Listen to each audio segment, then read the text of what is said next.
Hola amigos de Fit 40 Parada Obligada.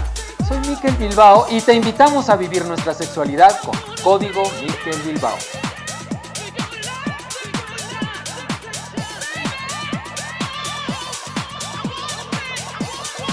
Hola amigos de Fit 40 Parada Obligada. Soy Starkey Luchador de la magia detrás de la máscara.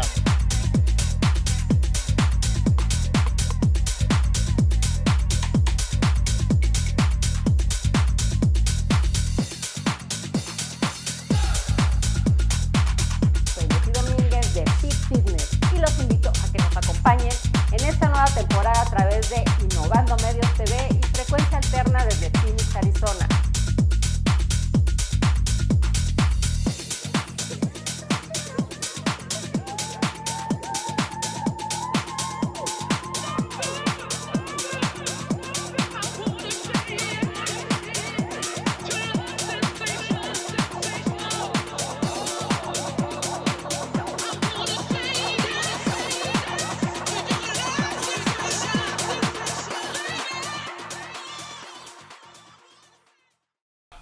Hola, ¿qué tal? Qué gusto estar con ustedes. Esto es Fusiones. Les saluda a su servidor y amigo Alejandro Amaya. Y quiero saludar a nuestros amigos de Estados Unidos de Frecuencia Alterna, donde se va a transmitir en Phoenix, Arizona, en punto de las 8 de la noche. Y saludos también a nuestros amigos de México, son las 9 de la noche. Y pues para mí es un gusto y un honor, les repito, y estoy feliz de compartir este espacio con ustedes. Hoy contamos con un invitado de lujo, y de verdad lo digo con toda franqueza, es un hombre que admiro y un hombre con el que comulgo. Se trata de don Rafael Loret de Mola, originario de Tampico, Tamaulipas. Es abogado, periodista, escritor, locutor y comentarista de radio. A mi juicio, una de las voces más críticas del acontecer nacional. Es egresado de la UNAM, máxima casa de estudios de nuestro país, y que justo ahora está cumpliendo 70 años esta casa de estudios. Bienvenido, don Rafael, ¿cómo está? Gracias por aceptar la invitación. Gusto, Alejandro, muchas gracias por tus comentarios. Fíjate qué curioso, tengo la misma edad que el inicio de la universidad. Mire. Esto es algo que ahorita me llamó la atención, me cayó el 20, 70 años de edad. Nació en 1900, no, mejor ya no decimos, ya no decimos ya no decimos la fecha. Tampoco abuses. La omitimos. Vamos a hacer un recorrido en los temas más relevantes de lo que está sucediendo en nuestro país. Y justamente vamos a comenzar hablando de la máxima casa de estudios que se ha visto envuelta en una en una polémica. En el caso de Yasmín Esquivel, que puso en evidencia una cadena de plagios. ¿Qué opinión le merece esto, don Rafael? Para mí es una vergüenza que la Universidad Nacional Autónoma de México, mi casa de estudios, no haya puesto ya un parón, un freno definitivo a esta desvergüenza de la señora Yasmín Esquivel, que no tiene para dónde hacerse. Es evidente que plagió una tesis y no tiene la vergüenza, la dignidad, la pulcritud de aceptarlo, cuando menos no decir nada, pero irse alejando de la Suprema Corte de Justicia a la que pretendió presidir, que esto es lo más absurdo de todo, y ahora busca ampararse contra la UNAM. Estamos desquiciados, verdaderamente. La UNAM no es una fuente de poder, no se puede amparar contra una institución académica. El amparo es de la ciudadanía cuando se ve en circunstancias de persecución política. Es cuando entonces se solicita un amparo, o bien para detener las acciones judiciales que pueden llevarlo a situaciones comprometedoras a cualquier ciudadano de la República. Es un instrumento legal que no todos los países tienen como válido y que en México ha sido un recurso fundamental para evitar los abusos del poder. Pero no se puede amparar contra una casa de estudios, Claro. contra, aunque sea la Universidad Nacional. Ahí demuestra la señora Yasmín Esquivel, corrupta, que no estudió Derecho, que no tiene idea de lo que está diciendo, que no tiene idea de cuál es la síntesis del derecho más elemental, del derecho positivo mexicano. No tiene ni idea. Y entonces está queriéndose amparar. Y lo más triste es que hay jueces que la están secundando y que también son unos ignorantes. Ampararse contra la UNAM, Claro. que está debatiendo, y vaya que se ha tardado, el asunto del plagio, que está más que evidenciado, ya se demostró de manera fehaciente. Hay 30 elementos del Consejo Universitario que ya se pronunciaron desde hace semanas en contra de Yasmín Esquivel, y esta señora no piensa en las generaciones que la siguen. O sea, creo que no tiene descendencia, porque francamente si tiene hijos o nietos o lo que sea, parentela en general, pues debe abogar un poco por el prestigio de estos parientes, para que siquiera no sean infamados cuando les digan, oye, tú eres hijo de la plagiaria aquella que no se quiso ir nunca del gobierno. Caramba, y además qué vergüenza para López Obrador que se demuestre cómo se inmiscuye en el Poder Judicial para defender a esta señora, porque vale un voto para el asunto del plan B que va a acabar en la Corte, Claro. el plan B electoral. Es muy triste que estemos dándonos cuenta de que en México ya esto de la autonomía de los poderes es más que un mito. Hubo una respuesta muy frágil y no es la que esperábamos, porque defender la máxima casa de estudios por parte del rector Enrique Grause ante este hecho, ¿qué opinión le da también? El rector no merece ser rector de la Casa Máxima de Estudios de México, no merece ser rector de la UNAM.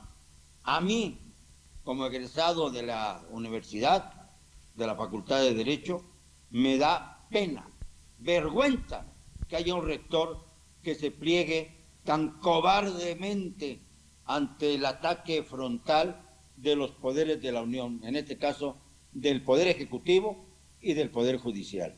¿Le parece que se alineó? Se alineó. Es increíble que se esté violando también la autonomía universitaria, que se esté violando todo principio. Yo también me siento ofendido, porque fíjate, yo sí trabajé en mi tesis, me costó mucho trabajo, hablaba sobre el artículo 115 constitucional, se llamaba mi tesis Problemática del municipio sin recursos. Sobre eso versé mi tesis.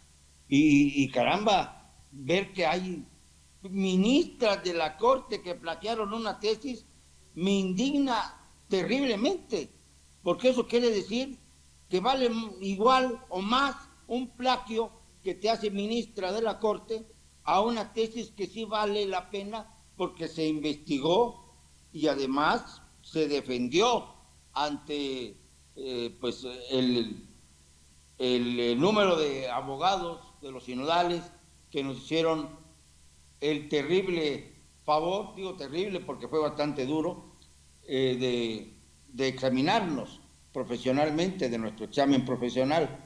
Esto pues nos costó trabajo, nos costó sangre, sudor y lágrimas, y la verdad es que a mí me tocó en un año difícil porque me acababa yo de casar y todos dijeron, no, pues ya voló, ya no va a presentar su tesis, y no, me senté a escribirla y me costó mucho trabajo. Entonces más me indigna que esta señora se plagie una tesis y en lugar de tener el decoro, la vergüenza de dejar siquiera el cargo de ministra en la Suprema Corte de Justicia, insista de manera verdaderamente increíble, gracias al dinero de su marido José María Riobó, el constructor favorito del señor López Obrador, insista en su inocencia y sigan acosando a un abogado pues de medio pelo, de Ulises Báez, que realmente pues está entre el juego de aquellos que quieren comprar su voluntad y se calle la boca para que viva pues indignamente lo que le queda de vida, a defender con virilidad su razonamiento de que él es el verdadero autor de una tesis que además fue presentada un año antes que cuando la ministra hizo su examen profesional. Y hablando de esta separación de poderes, quedó en evidencia, van a celebrar la Constitución de nuestro país, y en esta separación de poderes, y también deberían haber convivido de una manera distinta, en el protocolo sentar a Santiago Krill y a la ministra Norma Piña, que además lo sientan a una orilla, y después sale el presidente Andrés Manuel López Obrador a decir que si la ministra Norma Piña está donde está, es porque la puso ella. Quiero escuchar su opinión, don Rafael. Esto es parte de la ignominia, de la indignidad en la que ha situado su gobierno el señor López Obrador. Francamente es asombroso que para justificar un hecho que no tenía por qué justificar, que era claro que además la presidenta de la Suprema Corte de Justicia, si permanece sentada, es porque evidentemente está bastante a disgusto con las presiones que recibe todos los días del Ejecutivo y que no debiera recibir. Entre ellos, el hecho de que permanezca Yasmín Esquivel dentro de los ministros de la Suprema Corte de Justicia, aunque por fortuna la fuerza mediática se impuso y no llegó a la presidencia de la Corte, sino llegó Norma Piña, que no es una persona totalmente incondicional del titular del Ejecutivo. Permanecer sentada fue una manera muy decente de decir: estoy aquí porque institucionalmente tengo el derecho de estarlo. Además la habían sentado en un lugar más cercano al presidente, claro, y al final se decidió sentarla en la orilla, en la última posición de la mesa de honor.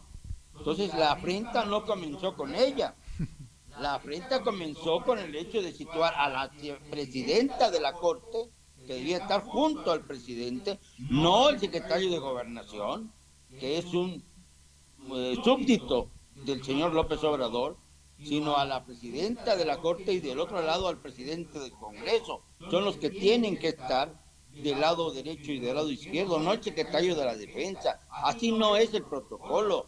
Y sacaron tanto a Santiago Krill como a Norma Piña de sus lugares para ponerlos en la última fila del presidium.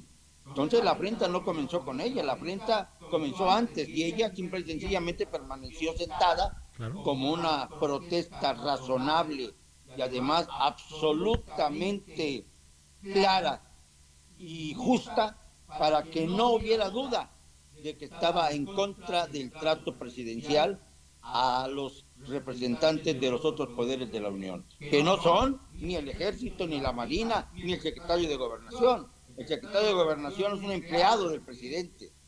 Y en cuanto al secretario de Marina y el secretario de la Defensa Nacional, no tienen nada que hacer frente a los titulares de dos poderes de la Unión.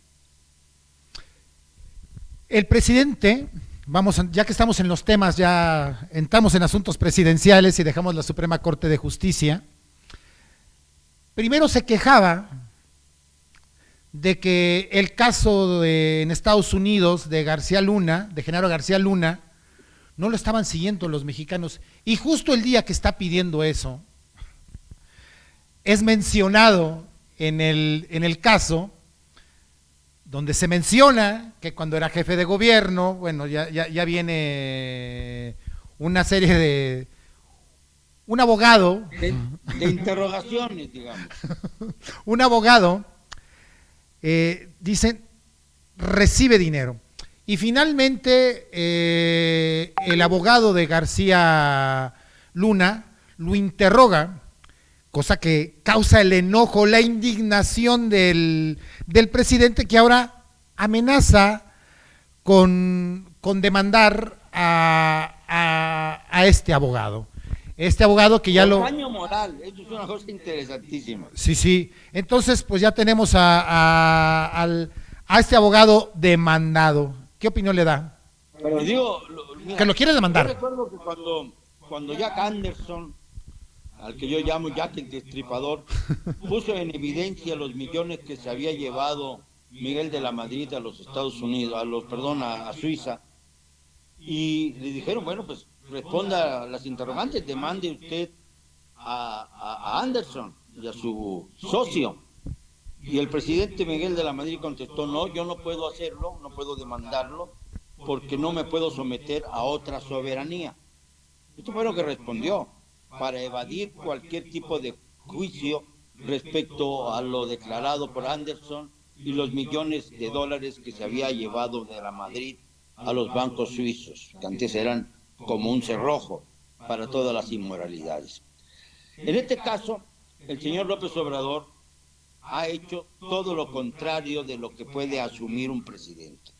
En primer lugar, se queja primero, de todo, de que no se le da la cobertura suficiente al juicio, como diciendo, están protegiendo los intereses de García Luna y obviamente de Felipe Calderón, todos los medios. Entonces, cuando comienzan a surgir las notas, porque no se puede informar de un juicio que no da noticias, esto es algo que hay que entender, cuando empieza a surgir la noticia, se empieza a cubrir la información y llegamos entonces al álgido instante en que el abogado César de Castro interroga a los testigos sobre precisamente el hecho de que si el presidente López Obrador había o no recibido dinero. Y se plantea que sí. Esto es algo importante, lo dice nada menos que el rey Zambada, hermano de Ismael. Y en ese preciso instante, y esto es lo que tenemos que tomar en cuenta, el juez, como se estila en los Estados Unidos, ya sabemos cómo se realizan los juicios en los Estados Unidos, por la inmensa cantidad de películas y series que nos muestran el procedimiento legal de la Unión Americana. Entonces el juez llama en privado tanto al fiscal como al abogado defensor. ¿Y qué ocurre? Que los dos se van y dejan de hablar del tema. Se suspende la audiencia y adiós muy buenas. Es decir, el juez les dio instrucciones de no tocar al presidente López Obrador. Obviamente, ahí también ocurren estas cosas bajo la presión del gobierno de los Estados Unidos. Esto es vergonzoso aquí y allá.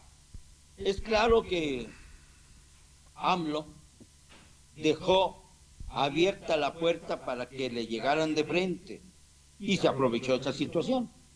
Y ahora resulta que tendrá que explicar en dónde quedaron los millones de dólares que le situó el cártel de Sinaloa, concretamente el Chapo Guzmán, y que además ha sido muy evidente la forma en que ha defendido a Ovidio Guzmán López, el hijo del Chapo, que ha sido verdaderamente grotesco, cuando primero lo capturaron en 2019, en octubre, y luego lo volvieron a capturar y ya no tuvo manera López Obrador de evitar que se consumiera el operativo que había manejado. Dicen que la Marina y el Ejército, pero en realidad con ayuda de elementos de la DEA norteamericana. Claro. Esto es algo que está a la vista de todos. Y bueno, y no se le ha exiliado, pero se le va a exiliar, porque aquí no hay los tamaños, esa es la realidad, para enjuiciarlo. Y esto es una vergüenza también para el Poder Judicial mexicano. Vamos a hablar... Estamos en manos de lo que quieren hacer los narcotraficantes, los bandoleros, porque el presidente está entregado a ellos. Esto es lo más grave que se puede decir, pero es absolutamente cierto. Vamos a hablar del tema de narcotráfico al regresar de este corte comercial. Ya volvemos.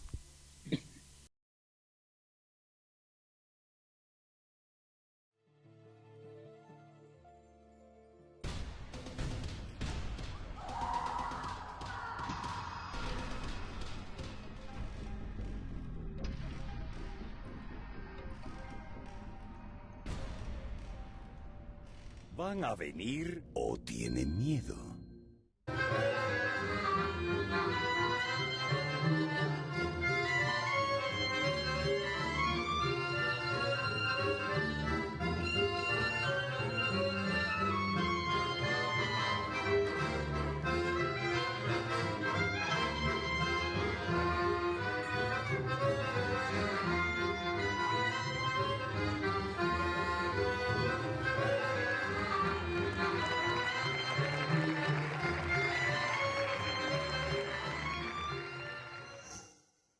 Gobierno de México.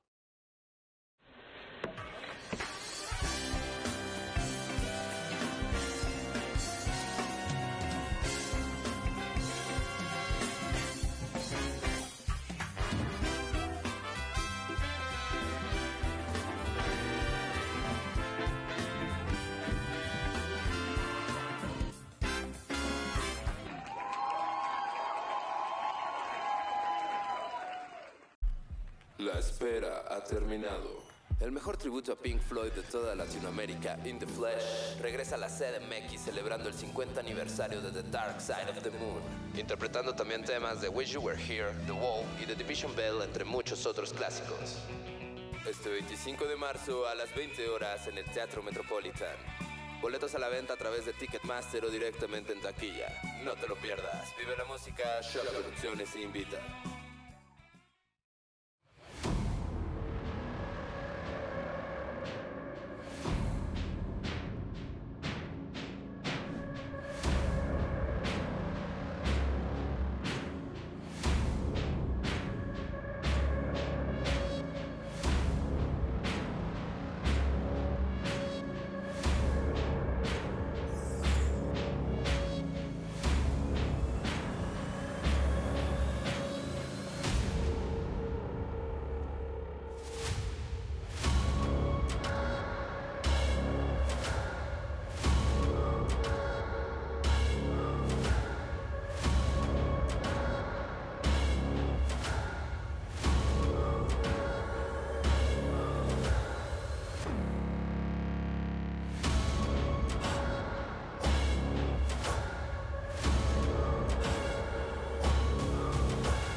Bien, y ya estamos de vuelta aquí en Fusiones, una gran entrevista con don Rafael Loret de Mola. De verdad un agasajo escucharlo. De verdad es que necesitamos otra opinión, necesitamos abrir los ojos y necesitamos esa crítica en nuestro país sin censura. Este programa va a ser sin censura. Estamos hablando, antes de salir del corte… Pensé que te iban a aplicar la censura después del primer corte, pero bueno, no. Bueno que ya llegamos al segundo. ya llegamos al segundo y hablando del narcotráfico, estos días me llamó poderosamente mi atención los comentarios que hace la titular de la DEA, y estando en el Congreso de Estados Unidos, donde se habla durísimo de todo lo que se está dejando, más bien de todo lo que se está dejando de hacer en el país, e incitan al gobierno mexicano a que ponga atención al cruce de drogas a Estados Unidos, pero además, algo fuerte todavía, es algo que tampoco entiendo, sale el embajador de Estados Unidos en México diciendo que el gobierno está trabajando y está haciendo un esfuerzo por detener este trabajo, que uno dice, bueno, no había visto tampoco un embajador tan servil, bueno, al menos yo no, o para la clara... Está pasando muy bien en México, se le está pasando pipa, le dan dinero por todas partes, tiene sus negocios, o sea, esta es la verdad. Tony Garza es un elemento que pues se impuso pues como una especie de vigilante, pero muy comodino. Está a modo. Mira, en el tema del narcotráfico y sobre todo en cuanto a la intervención de la DEA, cabe decir dos cosas. Primero, el narcotráfico ha crecido, no ha disminuido. Todos los muertos los hemos puesto los mexicanos. Sí. Ha aumentado el narcotráfico durante el sexenio, o bueno, casi sexenio, del señor López Obrador. Es claro, es clara la vinculación que existen con los carteles más importantes del país. De eso se derivan pues la victoria de algunos gobernadores, como en el caso de Tamaulipas, Américo Villarreal, como en el caso de Veracruz, con Cuitlahua García, como en el caso de Sonora, con Alfonso Durazo, en fin, con varios elementos que definitivamente sí han estado conectados con el narcotráfico. No se diga el caso de David Monreal en Zacatecas, en fin, podríamos mencionar a la tercera parte de los gobernadores, y a lo mejor somos todavía bastante discretos. Pero el hecho concreto es que no tiene derecho la DEA a protestar por lo que no ha hecho México. Más bien México debiera protestar con lo que no ha hecho la DEA. Porque curiosamente después de que se pasa la frontera, desaparecen los cargamentos con drogas. Nunca hay una incautación en territorio de los Estados Unidos. Y esto es una cosa que es real. Y la otra cuestión, que también me parece sumamente grave, es que no ha disminuido el tráfico, sobre todo de cocaína y demás, pero ahora también agregado el famoso fentanilo, un solo gramo desde que empezaron los operativos en contra de los narcos. Y cuando los narcos son desechados o desechables, como el caso de Ovidio, que ya lo habían protegido por un rato y luego lo tuvieron que volver a agarrar 3 años después de aquel suceso de octubre de 2019, cuando se habló de que lo habían soltado para proteger a las familias de Culiacán. Ahora, al parecer, no se necesita proteger a nadie, según el criterio gobernante. No tiene forma de sostenerse el hecho de que las bandas delincuenciales, con aquella política de abrazos y no balazos, crecieron de un modo exponencial. Y esto es algo que está a la vista, que lo saben todos aquellos que han sufrido mucho o poco respecto a la injerencia del narcotráfico en sus territorios, en sus estados, en las carreteras, en los montes, en las serranías, en todos lados. Y es una vergüenza, absolutamente una vergüenza, que la DEA venga a regañarnos que porque no hemos hecho la tarea. ¿Y qué han hecho ellos? Cierto. Yo estoy de acuerdo que México no ha hecho la tarea y que el presidente de la República está protegiendo a los cárteles.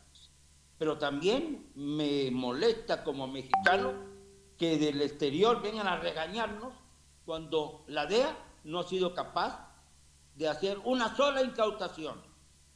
Se metieron, claro, a capturar a Ovidio Guzmán cuando ya estaba echado el veredicto contra él.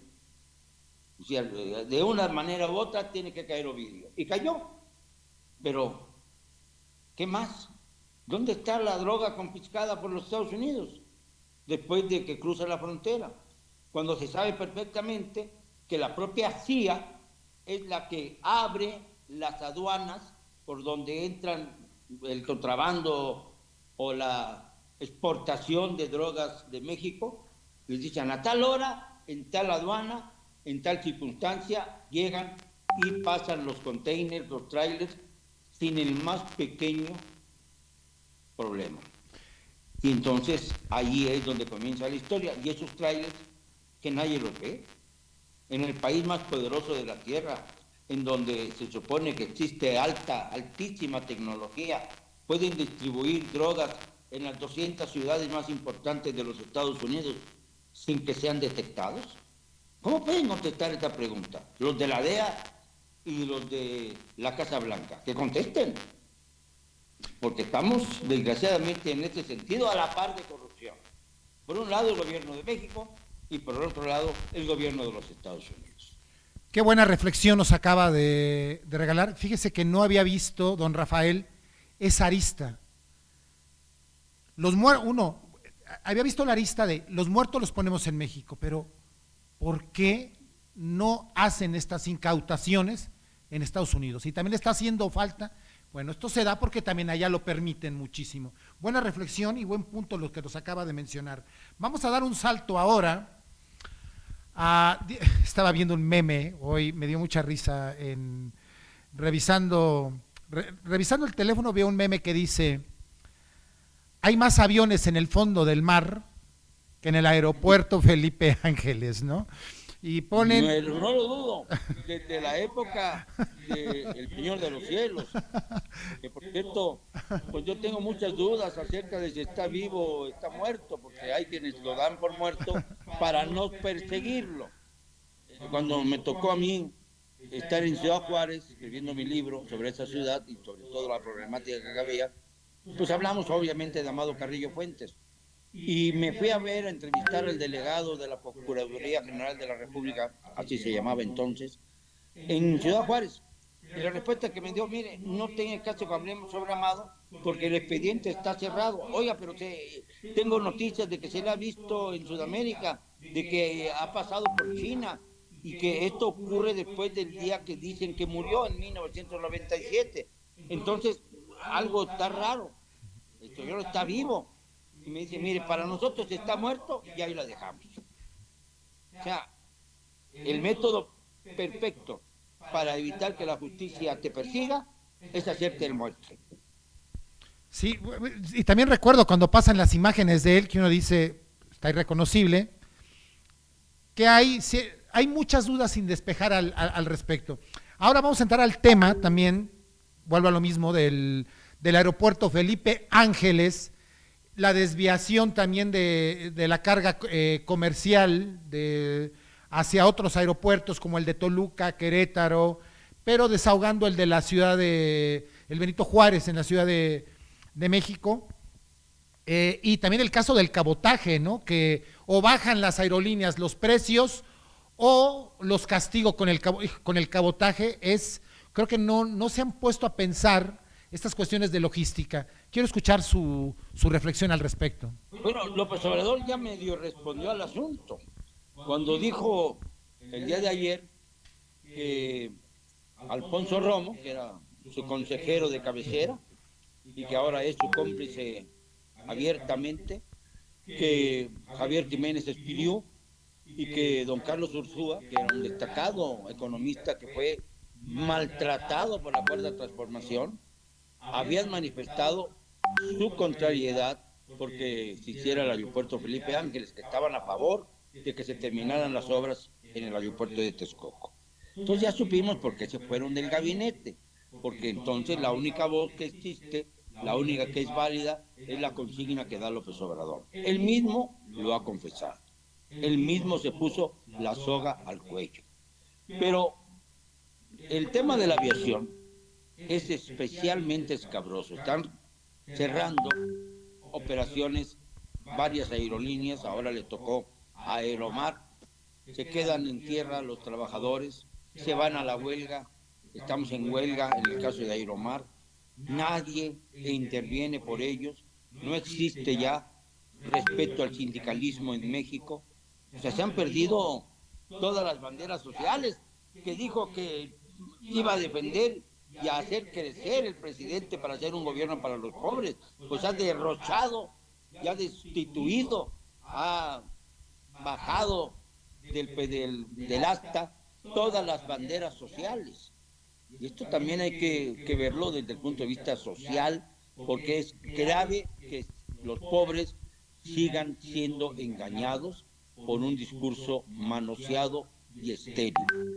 Es claro que el cabotaje es como regalarle el cielo de México a las aerolíneas extranjeras.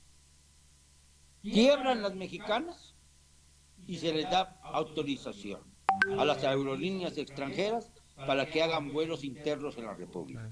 O sea, que en lugar de las líneas que han cerrado desde Mexicana hasta Aeromar no se puedan vitalizar, excepto si se trata de entregarle una aerolínea con el nombre de Mexicana, pero me imagino que con otros aviones, para que tenga su aerolínea el ejército. O sea, no nos damos cuenta de que están ya entregando por tierra, mar y aire el país a los militares y a los que vienen de fuera y hacen su especie de tómbola para llevarse lo mejor de ella, como si estuviéramos en una kermés de territorio y ahora de aire. El vender el aire mexicano, el cielo mexicano, pues es equivalente a lo que perdió Santana cuando perdimos todos los mexicanos pues la mitad de nuestro territorio. Es equivalente a eso, aunque parezca que se exagera. El hecho de retirar a las aerolíneas mexicanas para entregárselos a los extranjeros y con ello perder el dominio de nuestros cielos es exactamente lo mismo que pasó en la época santanista. Y caray, si no vemos esto, si no nos damos cuenta de hasta dónde llega la hipocresía de este gobierno, que protege a los inversionistas extranjeros y denigra a los mexicanos, entonces estamos perdidos. Lo mismo está pasando con el litio. Se nombra a Alfonso Durazo como coordinador para que vigile que el litio siga siendo mexicano y que no soltemos nada que tenga que ver con el litio, que al contrario formemos todos una especie de valla alrededor del litio para que sea nacional siempre. Y al poco tiempo resulta que el propio Durazo anuncia que hay 3 empresas extranjeras interesadas en comprar nuestro litio. Si esto no es suficiente para condenar al régimen de López Obrador, entonces es porque somos una nación masoquista, que nos gusta sufrir torpemente las malas administraciones que desgraciadamente hemos padecido. No ha sido la única la de López Obrador, pero sí la peor. Don Rafael, vamos a ir a un corte comercial y al volver vamos a platicar de la entrega, también como lo decía atinadamente usted, del país y de asuntos críticos del país a la Marina, al Ejército, pero eso lo vemos al volver del corte. Ya volvemos.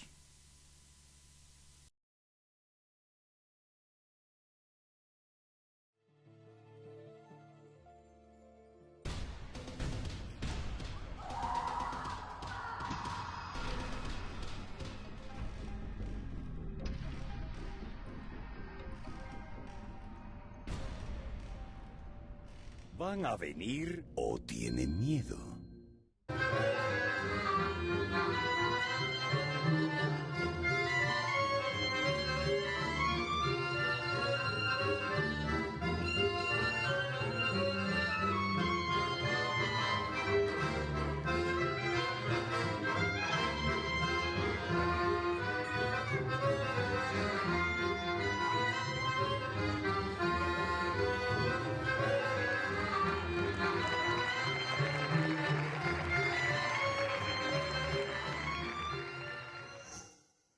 Gobierno de México.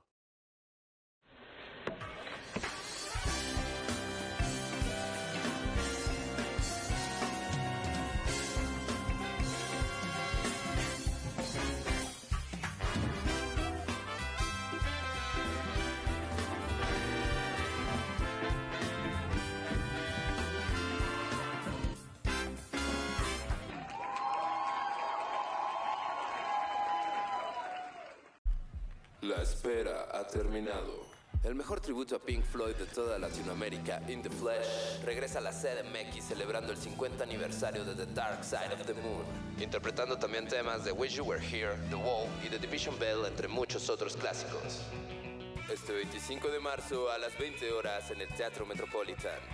Boletos a la venta a través de Ticketmaster o directamente en taquilla. No te lo pierdas. Vive la música, Shock Producciones invita.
Ya estamos de vuelta y lo prometido es deuda.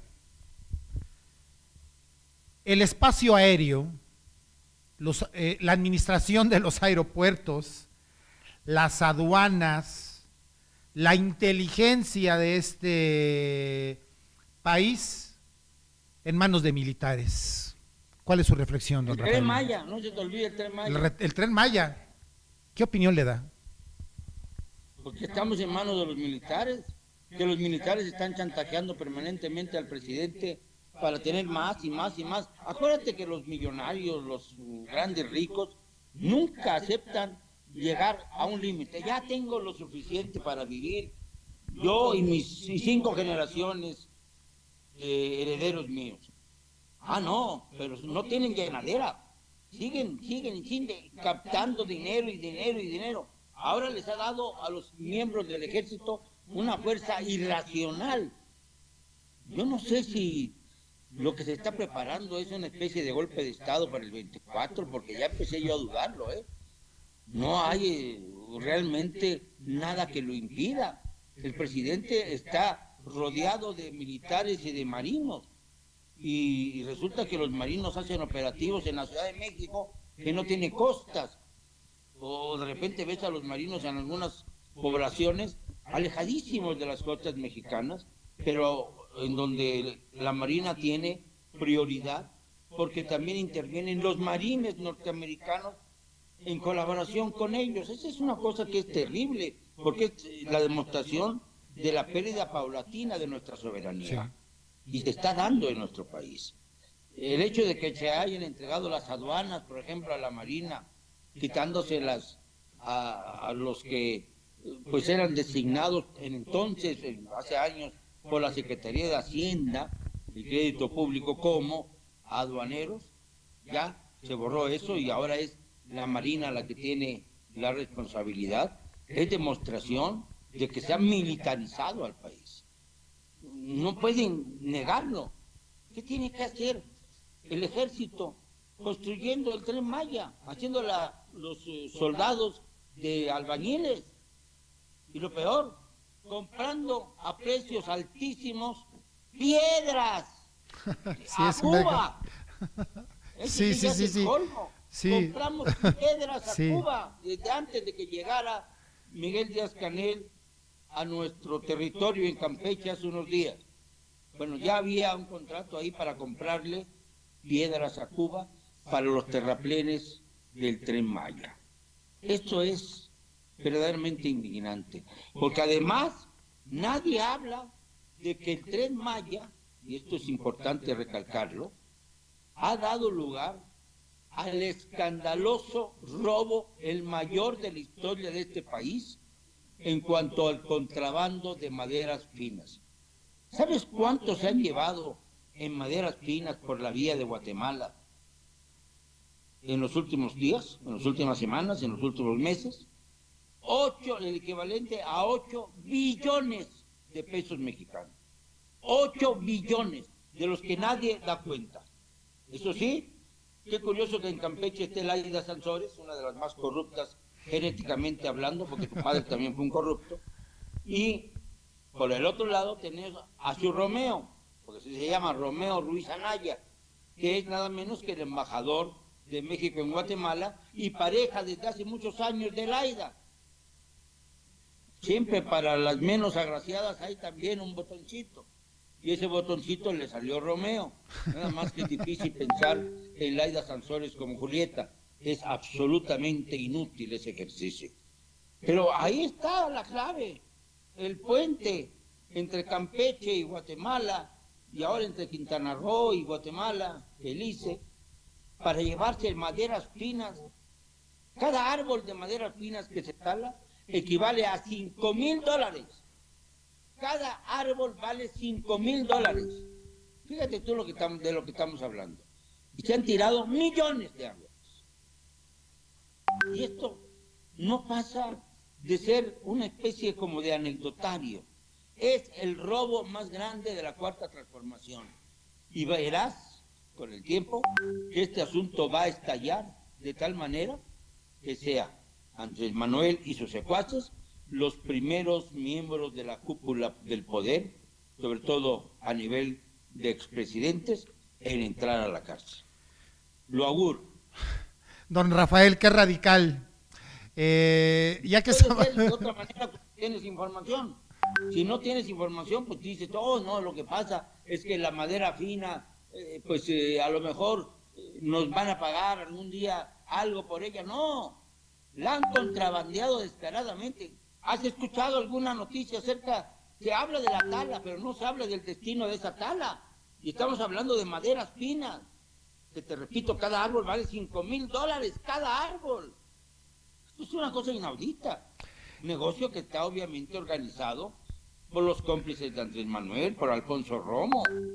Ese es el que se lleva además el agua del sureste. Ya acaparó el agua del sureste. Tú sabes que en el sureste tú perforas un pozo y necesariamente llegas al agua. Puede ser que el pozo sea menos profundo o más profundo, estar el agua a 10 metros o estar a 60, pero siempre vas a encontrar agua en el sureste. Y esa agua era la que servía para los campesinos, los ejidatarios, para sus respectivos cultivos. Ahora ya está en manos de Alfonso Romo, quien va a ser una empresa para manejar el agua del sureste. Es criminal lo que se está haciendo, verdaderamente criminal. Don Rafael, aquí hago para que nada más nos regale una pequeña su opinión acerca de el escándalo, ya que estaba hablando de Laida Sansores en Campeche. Los Laida dineros. va a ser protagonista de muchos escándalos mientras dure en el poder. Es otra de las personas que, si tuvieran vergüenza, deberían retirarse de sus funciones. Primero, al demostrar que había una afinidad soterrada con Alito Moreno, que le proveyó recursos importantes para su campaña, como se ha demostrado el hecho de la aparición de personajes como el señor Toledo, la senadora, el otro señor Lanz, que han intervenido directamente, como fueron en su caso Carlos Imax, ex esposo de Claudia Sheinbaum, o René Bejarano, que se convirtió en el señor de las ligas en el ámbito federal. Lo mismo se instrumentó en Campeche, y era muy fácil, iban a cobrar millones y millones en efectivo cuando Alito era gobernador. Y después, cuando fue su sucesor, Carlos Argáiz, lo mismo sucedió. Entonces, Laida es militante de Morena, pero se benefició del PRI y de sus millones para llegar al poder. Si esto no es demostración de la suciedad que existe en la partidocracia mexicana, no sé qué más puede hacer. A Laida se le acusa por desviaciones millonarias cuando fue alcaldesa de Álvaro Obregón. Se le acusa por todos los fraudes que se están cometiendo en Campeche, por ser tapadera de Claudia Sheinbaum, entre otras cosas, y por estar pretendiendo continuar en la política cuando ya es casi octogenaria. Eso hay que decirlo también. Aunque tenga 200,000 cirugías, no le quitan la cirugía la edad. Le pueden quitar alguna arruguita y hay veces que no resultan muy afortunadas las cirugías, como es el caso, ¿no? Antes teníamos por lo menos la competencia sobre las mujeres más horrendas del planeta, dispensándome mi mala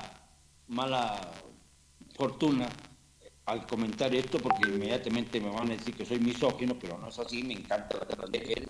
Me gustaría ver a una mujer en la presidencia, pero que no fuera Claudia Sheinbaum. Entonces, la única cosa que yo pido.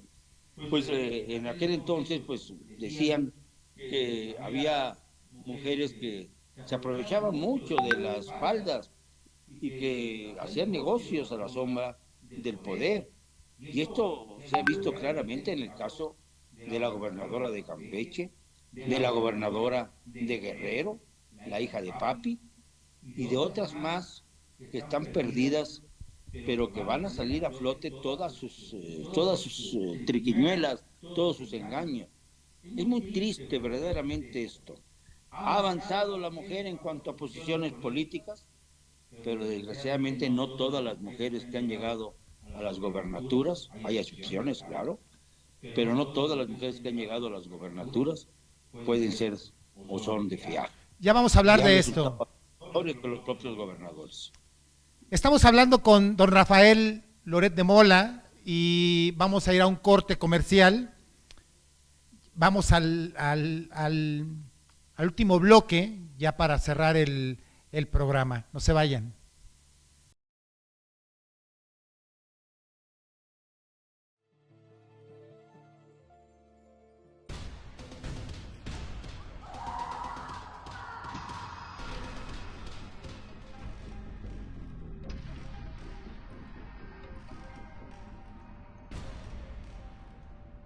¿Van a venir o tienen miedo?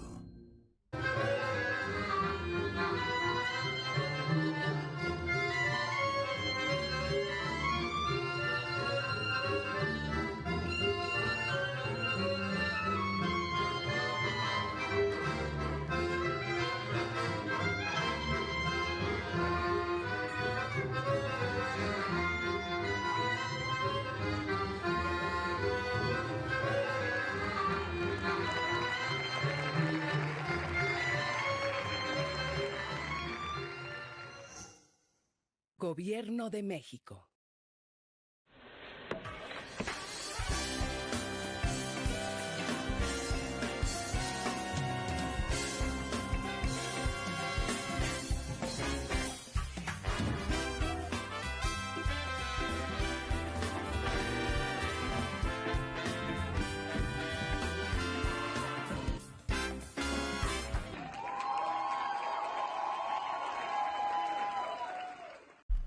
La espera ha terminado.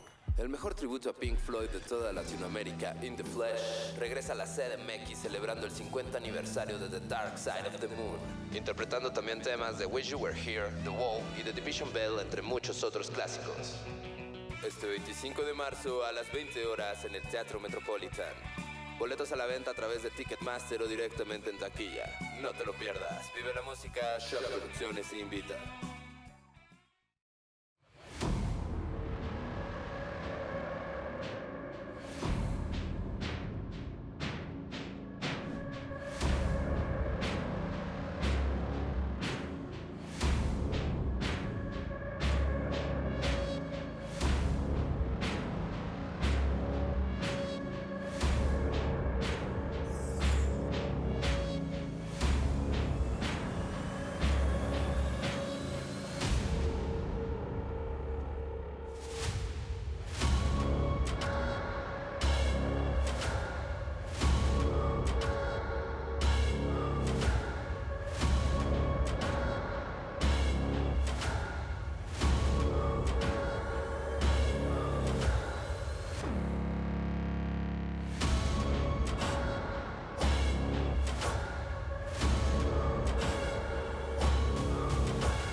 Estamos de vuelta, estamos platicando con don Rafael Loret de Mola. Es un milagro que hayamos llegado a la cuarta parte del programa sin censura. Bueno, sin censura a sin censura. Don Rafael, ya llegamos a este cuarto bloque y vamos a aprovecharlo al máximo. Lo que sucede en el metro de la Ciudad de México, las imágenes que vemos con todo el respeto que le merezco, una doñita que acusan de terrorismo porque se le caen las aspas de su lavadora a las vías. Perdóname, no puedo evitar la risa cuando oigo esto. Y de pronto vemos, y lo siguiente a mí no me causa risa porque me causa muchísima indignación, ver que... A mí me da risa. No, a lo que voy al siguiente, aparte... El hecho indigna. No, ahora me indigna de pronto que el que estaba conduciendo el vagón ya es consignado y se da a entender que hay un trasfondo de sabotaje en el metro. No solamente eso. El director del metro arguye en un momento dado que una lata de refresco que se tiró a las rieles pudo haber causado una serie de choques eléctricos en las rieles del metro. Esto es una verdadera estupidez. O sea, cualquiera sabe que el aluminio no es un transportador, por decirlo así, de energía. No sirve para eso. No es posible que se diga que el sabotaje viene de algo que no puede darse. Es algo increíble que se acuse a una abuelita de terrorista por unas aspas de lavadora. Tampoco son transmisores de electricidad. Es que el engaño es tal como consecuencia de la ignorancia colectiva que la manipulación resulta muy fácil, muy fácil. Y es en esto en lo que ha caído el gobierno de López Obrador. Vamos a entrar al tema de las corcholatas. Es todo tuyo el micrófono.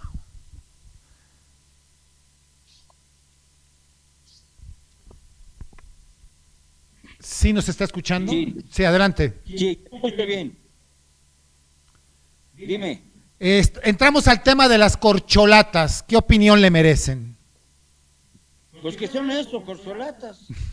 Antes se hablaba de que el dedo, del dedazo. Ahora se habla del destapador. Pero finalmente es lo mismo. Llamar dedazo o destapador al presidente de la República. Que actúe por dedazo o que actúe como destapador. Pero la cuestión es, ¿quiénes son las corcholatas? ¿Cuál de ellas le va a gustar a López Obrador al final de la carrera? Porque claramente la favorita, que es Claudia Sheinbaum, quiérase o no, ha perdido puntos muy importantes en los últimos días, en las últimas semanas. Y en cambio, pues Marcelo Ebrard, que digamos es el segundo en cuestión, pues ha mantenido cierta discreción ante derrapes tan terribles como la imposición de una medalla, la más importante que otorga el gobierno de México, a un dictador, a Manuel Díaz-Canel, sin el mínimo consenso de los mexicanos. Marcelo se hizo como a un lado, como que no queriendo figurar en ese tema tan álgido. La condecoración del águila azteca en collar es algo que pues solamente pues podía dársele, como ya se le dio a Nelson Mandela o a don Pepe Mújica, pero por favor, entregársela a Díaz-Canel es una barbaridad. Entregársela como se pretende ahora, nada menos que a Daniel Ortega, es otra barbaridad. No cabe eso bajo ninguna circunstancia. Y está entonces poniéndose López Obrador en el filo entre lo que presiona a Estados Unidos, porque vaya que está presionando, y lo que desgraciadamente aspira López Obrador a hacer, una especie de liderazgo de maximato que no solamente se quede en territorio mexicano, sino que crezca hasta todos los confines de Latinoamérica. Quizás una nueva OEA que él encabece perpetuamente. Yo no sé cuál sea en estos momentos la ilusión de López Obrador. Destrozar las elecciones para poder él mantenerse en el gobierno, puede ser, porque las elecciones del 24 parece que no tendrán controles si se aplica el famoso plan B. Mantenerse como un jefe máximo al estilo de Plutarco Elías Calles también puede ser. Figurar en un golpe de Estado efectivo con el ejército y la marina de por medio puede ocurrir. O sencillamente convertirse en apariencia en un líder de una OEA, obviamente latinoamericana, de carácter socialista. Esto es lo que tendríamos que ver en perspectiva hacia el futuro, y me parece que ninguna de las que he mencionado como condiciones nos favorecen. Vamos ahora a entrar a tema que ya lo platicó de alguna manera, el INE. El INE no se toca y se ha tocado como nunca. No se debe tocar. El INE no se debe tocar. Mira, con López Obrador no empezó la democracia. La lucha por la democracia la hemos realizado muchos mexicanos durante mucho más tiempo. Yo se lo decía, fíjate tú, en el año 2000 a Vicente Fox, cuando todavía era presidente electo. Tuve una entrevista con él y le dije, oiga, nada más, no se lo olvide que usted no es el primero en que luchó por la democracia, que habemos muchos que empezamos hace 10 años o 20 y hemos tratado de ir ganando terreno poco a poco. O sea, no podemos hablar de López Obrador como el que inventó la democracia mexicana, porque es falso, es absolutamente falso. Hubo muchos mexicanos que incluso se jugaron la vida o las vidas precisamente a favor de la democracia en México, como se la han jugado muchos colegas nuestros por defender la libertad de expresión. Entonces, que nadie se ponga un saco que no le corresponde. Y creo yo que en materia de democracia, nada sería peor que abusar de las funciones del Ejecutivo para desmoronar al Instituto Nacional Electoral, quitándole funciones, minimizando su estructura, haciéndole imposible que pueda, como ocurrió con las famosas consultas que manejó el INE a capricho del presidente, pero sin suficientes recursos para lograrlas, hacerlas igualmente inútiles, poniendo menos casillas, manejando controles que no dependen del propio instituto. Hay que revisar lo que propone el Plan B, porque mucha gente habla del Plan B, pero no sabe de qué se trata. Y ahí es donde comienza la confusión. El INE debe defenderse a cualquier costo, incluso al costo de hacer cualquier tipo de actividad político-social para evitar que culmine con un atraco de Morena. Y para concluir, un tema personal, ¿cuál es el legado de su padre? Pues ahí le debo todo. Él fue quien desde muy niño me llevó de la mano a los periódicos. Me acuerdo que yo jugaba con los plomos de los linotipos, de los viejos linotipos. No había ni siquiera la percepción de que pudiera haber un periódico hecho a través de las computadoras como se hace ahora. Y con los plomos ahí escribían mi nombre y el hombre del linotipo, el linotipista, me lo regalaba. Yo juntaba mis plomos y con esos jugaba, así que desde siempre estuve ligado al periodismo y finalmente también fui instigado a que estudiara Derecho por si no me funcionaba lo del periodismo. Afortunadamente sí me funcionó, pero el legado de mi padre fue absolutamente algo que me formó, me impulsó y al que le agradezco profundamente todo lo que hizo por mí. ¿Cuántos libros tiene publicados, don Rafael? 38 a la fecha, y ahorita ando atorado porque son tantas las cosas que quiero decir que no encuentro por dónde empezar. Pero ya son crisis que pasan. Bueno, pues le quiero agradecer infinitamente, don Rafael, su tiempo y el que haya aceptado el hablar del acontecer nacional para este programa de Fusiones. Le sigo deseando todo el éxito y créamelo, lo seguimos en redes sociales. Lo dejo despedirse, don Rafael. Gracias. Te lo agradezco mucho, tu espacio, tu tiempo y tus preguntas inteligentes. Muchas gracias, de verdad. Gracias, don Rafael. Él fue don Rafael Loret de Mola y estuvo aquí en Fusiones. Se despide de usted, de su servidor y amigo Alejandro Amaya García. Nos vemos en la próxima edición. Hasta la vista. Gracias, don Rafael. Gracias a ustedes.